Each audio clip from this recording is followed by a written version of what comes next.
कितने दलितों को लालू यादव जी ने जनता दल यूनाइटेड ने राज्यसभा भेजा है। मैं तो आश्वस्त हूं कि आने वाले समय में लालू जी की बहू भी किसी न किसी सदन में पहुंचेगी या पार्टी की अध्यक्ष हो जाएगी। बिहार के मुख्यमंत्री श्री नीतीश कुमार विधानसभा के फ्लोर पे लगातार भाषा की सभी स्थापित मर्यादाओं को ध्वस्त कर रहे हैं।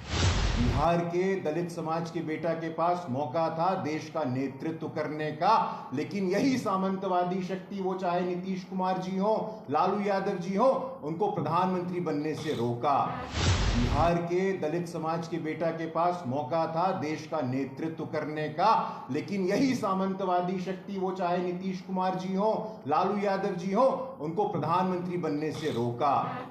साथियों, पिछले एक हफ्ते से बड़ा ही दुखद, दुर्भाग्यपूर्ण और निंदनीय समय बीता है। एक बिहारी होने के नाते हम सब शर्मसार हैं। जिस प्रकार बिहार के मुख्यमंत्री श्री नीतीश कुमार विधानसभा के फ्लोर पे लगातार भाषा की सभी स्थापित मर्यादाओं को ध्वस्त कर रहे हैं, संवैधानिक आदर्शों को डेली बेसिस पे तोड़ा जा रहा है। जो नीतीश कुमार जी स्वयं को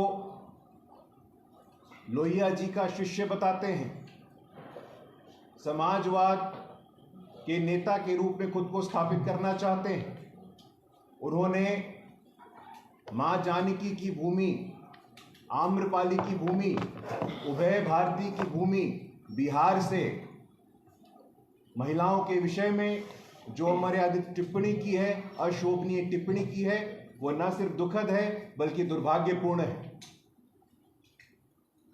मैं आग्रह करूंगा कि आप लोहिया जी के नाम पे राजनीति तो करते हैं, लेकिन कभी उनके द्वारा दिया गया भाषण द्रौपदी और सावित्री को भी पढ़ने का कष्ट करिएगा। हद तो तब हो गई जब बिहार के विधानसभा के फ्लोर पे महादलित समुदाय से आने वाले, मूसर समाज से आने वाले एकमात्र मुख्यमंत्री बिहार के इतिहास में रहे श्री जीतन राम मांझी जी के लिए सभी मर्यादाओं का उल्लंघन किया गया। आप सभी साथी इस बात से अवगत हैं। इसको कोई आइडिया है? इसको कोई सेंस है? ये शब्द थे उनके। साथियों, ये नव सामंतवाद का चेहरा है। नीतीश कुमार जी आज नव सामंतवाद का प्रतिनिधित्व करते हैं। जैसा कि मैंने आपके संज्ञान में दिया, सामंतवाद क्या होता है? जो महिलाओं के प्रति, माताओं बहनों के प्रति संवेदनहीनता का परिचय दे, जो समाज के वंचित हाशिए समाज के प्रति संवेदनहीनता का परिचय दे, ये नव सामंतवाद का नया चेहरा है। आज का जो नव सामंतवाद है, ये परिवारवाद और व्यक्तित्ववाद के संगम से बना है। ये महागठबंधन परिवारवाद और व्यक्तित्ववाद का संगम है। और यही कारण है कि बेलछी हो, लक्ष्मणपुर बाथे हो, जिन लोगों के शासन के समय दलित वंचित समाज नरसंहार, स्टेट स्पॉन्सर्ड किलिंग किया गया, उनके साथ आता। नीतीश कुमार जी, हम सबको स्मरण है कि किस प्रकार से भारत सरकार के पूर्व केंद्रीय मंत्री, दलितों के सर्वमान्य नेता, पद्म विभूषण स्वर्गीय रामविलास पासवान जी को जीवित रहते हुए आपने अपमानित करने का कोई मौका नहीं छोड़ा था। 96 हो, 98 हो, 99 हो, बिहार के दलित समाज के बेटा के पास मौका था देश का नेतृत्व करने का, लेकिन यही सामंतवादी शक्ति, वो चाहे नीतीश कुमार जी हो, लालू यादव जी हो, उनको प्रधानमंत्री बनने से रोका। और साथियों, इसकी पृष्ठभूमि है रामसुंदर दास जी का नाम आप सबके संज्ञान में होगा। रामसुंदर दास जी को मुख्यमंत्री बनना था, लेकिन राजनीतिक एड़ी चोटी का जोड़ लगा करके लालू यादव जी ने उनको मुख्यमंत्री बनने से रोका। साथियों, हम सबको स्मरण करना है, कर्पूरी फॉर्मूला मंडल 3.0 नया कर्पूरी आज स्वयं को घोषित कर रहे हैं नीतीश कुमार जी। बिहार को आज भी याद है, जब कर्पूरी फॉर्मूला लागू हुआ था तो आप देख सकते हैं कैलाशपति मिश्र जी, जिनके नाम से यह सभागार है, वो उस मंत्रालय में मंत्री थे और मजबूती से कर्पूरी फॉर्मूला के साथ उन्होंने समर्थन दिया था। साथियों, जिन लोगों के साथ ये नव सामंतवाद की जड़ें क्या है, नीतीश कुमार जी के हृदय में ये दलितों के प्रति नफरत का प्रकटीकरण है। नीतीश जी के हृदय में जो अंदर तक बैठी हुई दलित समाज के प्रति संवेदनहीनता और नफरत है, ये उसका प्रकटीकरण है। साथियों, मेरी मूर्खता के कारण तुम सीएम बने। अरे, लोकतंत्र में 140 करोड़ लोगों के पास अधिकार होता है और आपकी मूर्खता थी, वो आपकी मजबूरी थी। नीतीश कुमार जी, हम बताना चाहते हैं आपको, आपकी पार्टी लोकसभा चुनाव में 2 सांसदों में सिमट गई, आपकी दुर्गति हो गई थी और पॉलिटिकल चाल के तहत आपने श्री जीतन राम मांझी जी को मुख्यमंत्री की कमान सौंपी थी और आप कहते हैं आपने एहसान किया था। साथियों, हमें सावधान रहना है, इन नव सामंतवादियों से सावधान रहने की आवश्यकता है। बाबा साहेब अंबेडकर का हम सबको स्मरण आता है। बाबा साहेब अंबेडकर कहते थे कि देश में राजनीतिक लोकतंत्र तभी स्थापित होगा जब सामाजिक लोकतंत्र स्थापित होगा। लेकिन इस प्रकार ऐसे लोग सामाजिक लोकतंत्र कभी सिद्ध होने देंगे, स्थापित होने देंगे? मेरे मन में संदेह है, मेरे मन में शंका है। नीतीश कुमार जी, आप किस अहम में हैं? नीतीश कुमार जी, आप किस वहम में हैं? बिहार जानना चाहता है। साथियों, हमें स्मरण रखने की आवश्यकता है, स्वर्गीय रामविलास पासवान जी को पद्म विभूषण की बात हो तो मोदी जी के सरकार में ही संभव होता है। भारत रत्न बाबा साहेब अंबेडकर का देहांत 1956 में होता है। उनको भारत रत्न कब मिलता है? तो 40 वर्षों के बाद मिलता है, जब केंद्र में एक गैर कांग्रेस की सरकार बनती है जिसको भारतीय जनता पार्टी का समर्थन प्राप्त होता है।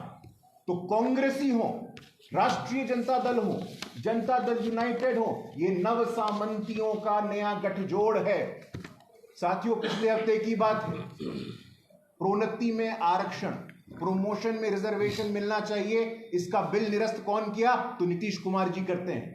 आज नीतीश कुमार जी जिस तथाकथित इंडी गठबंधन की बात कर रहे हैं, मैं बताना चाहता हूं उनको, राहुल गांधी जी कहते हैं कितने सचिव हैं, कितने प्रोफेसर हैं। राहुल गांधी जी, आपकी सरकार है, छत्तीसगढ़ में, कर्नाटक में, हिमाचल में, राजस्थान में कितने सचिव हैं दलित समाज के? कितने सचिव हैं अनुसूचित जनजाति समाज के? कितने सचिव हैं ओबीसी समाज के?